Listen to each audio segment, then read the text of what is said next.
শুনে রাখুন, 2024 সালের লোকসভা নির্বাচনে ডায়মন্ড হারবার থেকে আইএসএফ জিতবে। আর মমতা বন্দ্যোপাধ্যায়ের পৈতৃক সম্পত্তি ভিক্টোরিয়া হাউসের সামনে আইএসএফ বিজয় উৎসব করবে। লাখো লাখো মানুষকে এই বার্তা আজকে আইএসএফ দিতে চাইছে। মমতা বন্দ্যোপাধ্যায় ভাইপো, আপনি আর একবার শুনে রাখুন, জঙ্গল থেকে হিংস্র পশুকে তুলে নিয়ে এসে খাঁচায় বন্দি করা যায়, আর আপনি যে ষড়যন্ত্র করছেন, আপনি পশ্চিম বাংলার গণতন্ত্রকে লুট করছেন, গণতন্ত্রকে হত্যা করছেন, গরিব খেটে খাওয়া শ্রমজীবী আদিবাসী দলিত মানুষের অধিকারকে লুট করছেন। কিন্তু এই হাজার হাজার লাখো লাখো মানুষের হৃদয় থেকে আইএসএফ কে আপনি নিকেশ করতে পারবেন না। এই বার্তা নেতাজি ইন্ডোর থেকে আপনাকে দিয়ে রাখছি। নতুন বছরে অনেক শুভেচ্ছা পেয়েছি, আমরা হাজার হাজার শুভেচ্ছা পেয়েছি। ভাইপোর ডায়মন্ড হারবার থেকে আমার এক আইএসএফ এর কর্মী এবং সে খেটে খাওয়া মানুষ আমাকে বার্তা দিচ্ছে যে নতুন বছর নতুন ভোর। আর আমি একটা মাত্র উত্তর দিয়েছি, নতুন বছর নতুন ভোর, আর জেলে যাবে সব চাকরি চোর আর জব কার্ড চোর। এই কথাটা আইএসএফ বলে যাচ্ছে। এবং শুনে রাখুন, এই পশ্চিম বাংলার গণতন্ত্রকে হত্যা করেছে মমতা বন্দ্যোপাধ্যায়, পশ্চিম বাংলার সম্পদকে লুট করেছে মমতা বন্দ্যোপাধ্যায়। আর আইএসএফ বলছে, দিদি আপনার ষড়যন্ত্রের কাছে আমরা পরাজিত হইনি, পরাজিত হয়েছেন আপনি, পরাজিত হয়েছে আপনার ভাইপো। এই লাখো লাখো মানুষ আবার আমরা বিজয় পতাকা ওড়াবো, সেই লক্ষ্যেই আমরা চলেছি। আমাদের মেরুদণ্ডকে ধমকে চমকে পুলিশের একটা অংশকে লাগিয়ে 42 দিন জেল খাটিয়েছেন, জেলে ভরে 420 দিন জেলে রাখুন। আমাদের মেরুদণ্ডটাকে বিক্রি করব না, তার উদাহরণ আমার দলের সেনাপতি নওশাদ সিদ্দিকী আপনাকে বুঝিয়ে দিয়েছেন। আর পিসি ভাইপোকে রাতের ঘুমকে হারাম করে ছেড়ে দিয়েছে, এটুকু শুনে রাখুন।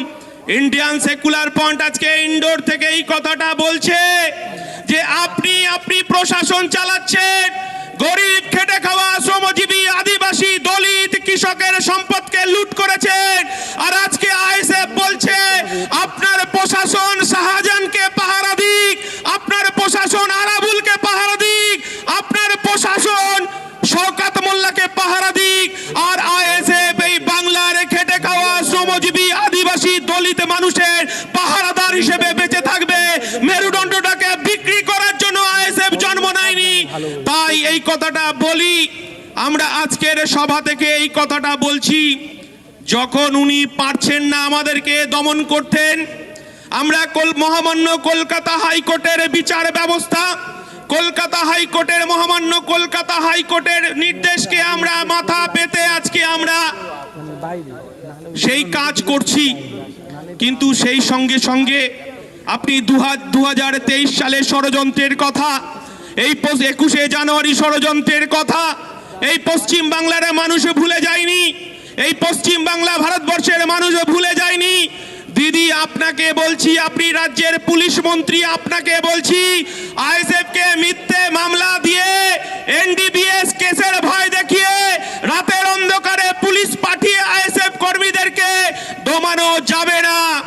আপনি যদি মনে করেন আইএসএফ কে ধমকে চমকে পুলিশের ভয় দেখিয়ে জেলের ভয় দেখিয়ে আইএসএফ আজকে ইন্ডোর স্টেডিয়াম থেকে বলছে যে তৃণমূলকে পশ্চিম বাংলায় 1 ইঞ্চি জমি আমরা ছাড়বো না, এই কথাটা আজকে সারা পশ্চিম বাংলায় যাদের বুকের যন্ত্রণা, যারা আজকে এই উদ্দীপনা নিয়ে আজকে কলকাতায় তারা আজকে শহীদ দিবস পালন করার উদ্দেশ্যে আসছিলাম। আমাদের শহীদ দিবস পাগলু ড্যান্স নয়, আমাদের শহীদ দিবস ওখানে নাচনের জন্য নয়। আমার দলের প্রথম শহীদ, আমার বারাসাতের উত্তর 24 পরগনা হাসানুর জামান, আমার দলের শহীদ আনিস খান। এই কথাটা বলে রাখি। তাই আমরা পঞ্চায়েত নির্বাচনকে দেখেছি, আমরা গত 23 সালের 21শে জানুয়ারি আমরা ইন্ডিয়ান সেকুলার ফ্রন্ট প্রথম বলেছিলাম এই পশ্চিম বাংলায় রক্তপাতের নির্বাচন চাই। আমরা বলেছিলাম গরিব খেটে খাওয়া শ্রমজীবী মানুষের 100 দিনের কাজের টাকা লুট করেছে মমতা বন্দ্যোপাধ্যায়, তার হিসাব চাওয়ার জন্য সেদিন আমরা ধর্মতলায় এসেছিলাম। আমরা সেদিন বলেছিলাম সে তৃণমূল হতে পারে, সে বিজেপি হতে পারে, সে কংগ্রেস হতে পারে, সে বামপন্থী বন্ধু হতে পারে, যদি তার টালির চালা মাটির বাড়ি দরমার ঘর থাকে, সে যদি তৃণমূল কংগ্রেসও করে, আমার দলের চেয়ারম্যান বলেছে তাকে প্রথমে প্রধানমন্ত্রীর আবাস যোজনা দিতে হবে। আমরা বলেছি যে তৃণমূলের দালাল, তৃণমূলের সিন্ডিকেট, যারা তৃণমূলের বাইক বাহিনী, যারা এই 10টা হাতে সোনার আংটি পরে ঘুরে বেড়াচ্ছেন, গলায় চেন দিয়ে ঘুরে বেড়াচ্ছেন, আমার দলের চেয়ারম্যান বলেছে তাদের নামটা কাটতে হবে। আর গরিব খেটে খাওয়া শ্রমজীবী মানুষের যাদের ঘরে ছাদ নেই তাদের ছাদের ব্যবস্থা করতে হবে। আমার দলের সেনাপতি, আমার দলের চেয়ারম্যান বলেছেন যে আমরা দেখেছি গরিব খেটে খাওয়া মানুষের তৃণমূল জব কার্ডের টাকা চুরি করলো আর বিজেপি জব কার্ডটাকে বন্ধ করে দিল। আমার দলের চেয়ারম্যান বলছে যে গরিব খেটে খাওয়া শ্রমজীবী মানুষ 100 দিনের কাজের টাকা তাকে ফেরত দিতে হবে, আর যারা জব কার্ডের টাকা চুরি করেছে তাদেরকে শাস্তি দিতে হবে। আমার দলের সেনাপতি, আমার দলের চেয়ারম্যান, ভাঙড়ের বিধায়ক তার প্যাডে লিখে প্রধানমন্ত্রীকে জানিয়েছেন আমরা লুকোচুরি খেলতে চাই না। মমতা বন্দ্যোপাধ্যায় আর নরেন্দ্র মোদী সরকার লুকোচুরি খেলছে আর পশ্চিম বাংলার মানুষকে ধোঁকা দিচ্ছেন। আর আমার চেয়ারম্যান চিঠি লিখছেন আর আমাদেরকে বলা হচ্ছে যে বিজেপির দালাল, আমাদেরকে বলা হচ্ছে বিজেপির কাছ থেকে টাকা খেয়েছে। সৎ সাহস থাকলে মমতা বন্দ্যোপাধ্যায় আপনি প্রমাণ দিয়ে দেখান যে আমার দলের পৃষ্ঠপোষক আব্বাস সিদ্দিকী, আমার দলের চেয়ারম্যান, আমার দলের কার্যকরী সভাপতি, আমি সহ কোন নেতা বিজেপির কাছ থেকে টাকা খেয়েছে। কিন্তু পশ্চিম বাংলার মানুষ দিদি আপনাকে দেখেছে 1998 সালে যখন এই পশ্চিম বাংলায় তৃণমূল কংগ্রেসের জন্ম হলো, বিজেপির গর্ভে তৃণমূলের জন্ম হয়েছে, আইএসএফ তখন ছিল না। আপনার দলের second in command Mukul Roy বলেছেন, যিনি এখন কৃষ্ণনগর উত্তরের বিধায়ক, তিনি বলছেন যাহাই বিজেপি তাহাই তৃণমূল, আর যাহাই তৃণমূল তাহাই বিজেপি। আইএসএফ বলেনি, আমার দলের চেয়ারম্যান বলেনি, আমার দলের পৃষ্ঠপোষক বলেনি।